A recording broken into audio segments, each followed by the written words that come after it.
Oh, honey. Hello. Wow. Yeah, This is very Martha Stewart. Well, it's sure, in a sexy, kind of masculine, rugged way. Yes, sure. obviously. Yes, that's right. Here you go. Oh, thank you. No problem. Oh. Nice. How's our son?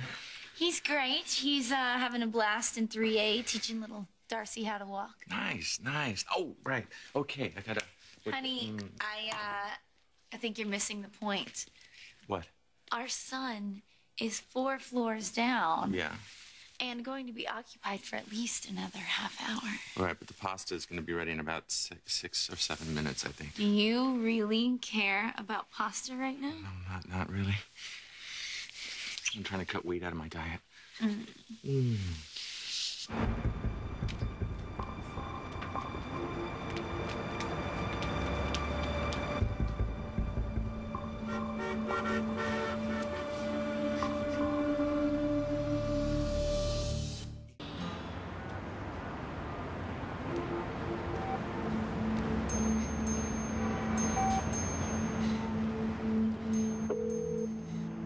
say the name of the person you'd like to call.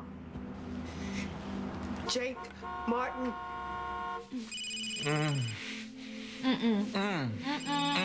Come on, you are not answering that right now. Sorry, baby, but I'm a doctor. I'm on call, and I have to answer the phone. Could you please?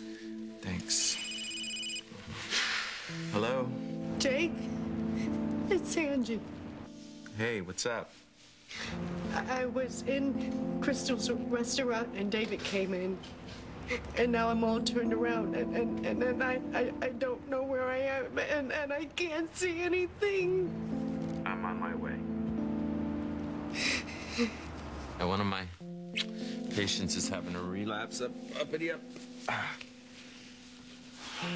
So the chief of staff calls you herself to let you know that? I saw the caller ID, Jake. I know it was Angie. Spending a lot of time together lately? Driving her to work? Well, babe, when I drove her to work, you know, her car had broken down, so that's... Well, whenever you're not at the hospital, I mean, you're constantly on the phone together. Really, constantly is a bit of a stress. Babe, she's under a lot of pressure, that's all. And with these budget cuts, it doesn't just cut our budget, but it cuts our sanity. And maybe she just needs somebody to talk to. And she doesn't want to do that with Jesse? Maybe it's just easier to talk to somebody that's in her world. I mean, I know what's happening every day, you know, in her world. I love you. I'll be back as soon as I can. Right, you're patient. Hey, you never explained why Angie called you herself. I mean, doesn't the shift nurse usually do that? Like I said, honey, with the budget cut, we don't even have nurses, you know. We're covering for each other. I love you. I'm going to make this quick, okay? And one more thing. I love you.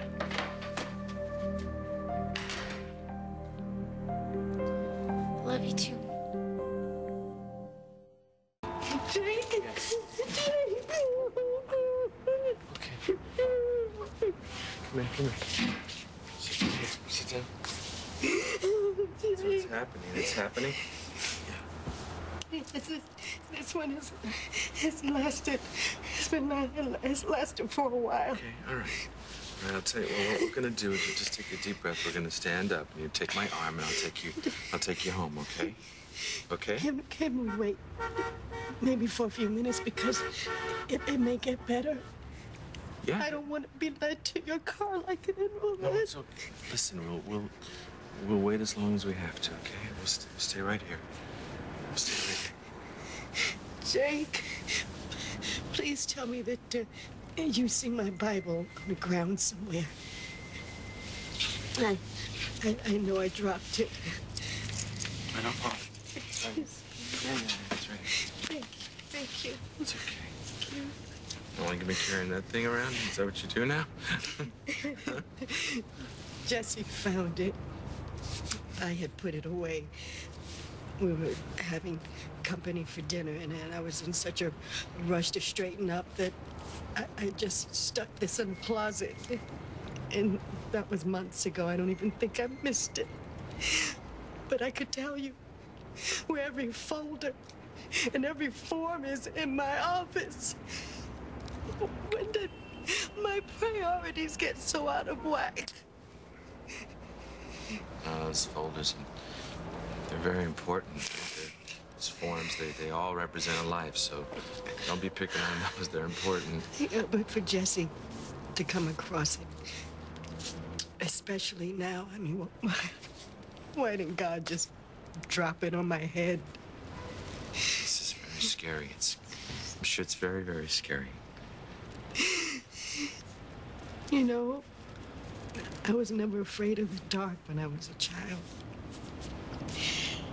And now I keep a light on when I go to sleep because I'm just so terrified to wake up not knowing if it's still nighttime or if I'm losing my sight.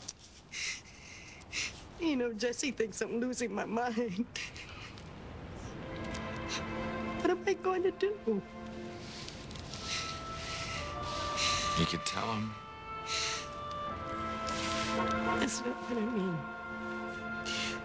I mean, how am I supposed to live in a world where I can't see my husband's face in the morning and where I can't see the sun going down at night or the smile on my children's faces when they have their own babies? Babies I may never see.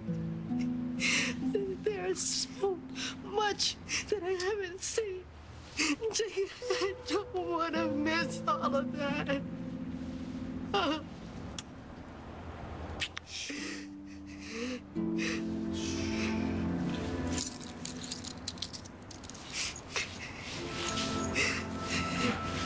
Let's get going. Come on, you take one.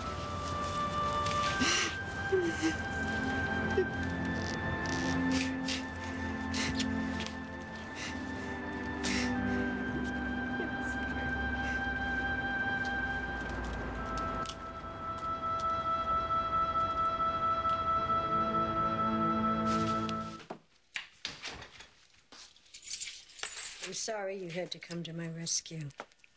Again. I'm fine with it. I'm absolutely fine with it. You know that, right? When I called you, was Amanda with you? What'd you tell her? I told her I was seeing a patient. You know, it's bad enough that I'm keeping this from Jesse, and now I have you lying to your wife. Oh, it's not a problem. No, it is. And once we determine if the meds are working, then all of this secrecy will be over. And either I will get better, and all of this will have been a bad nightmare, Well, or it'll be time to tell everyone the truth. I just don't want to hear you knock the meds, because, you know, they could mean all the difference. Jake, you and I both know the odds against an experimental working. Well, that's why they call it faith.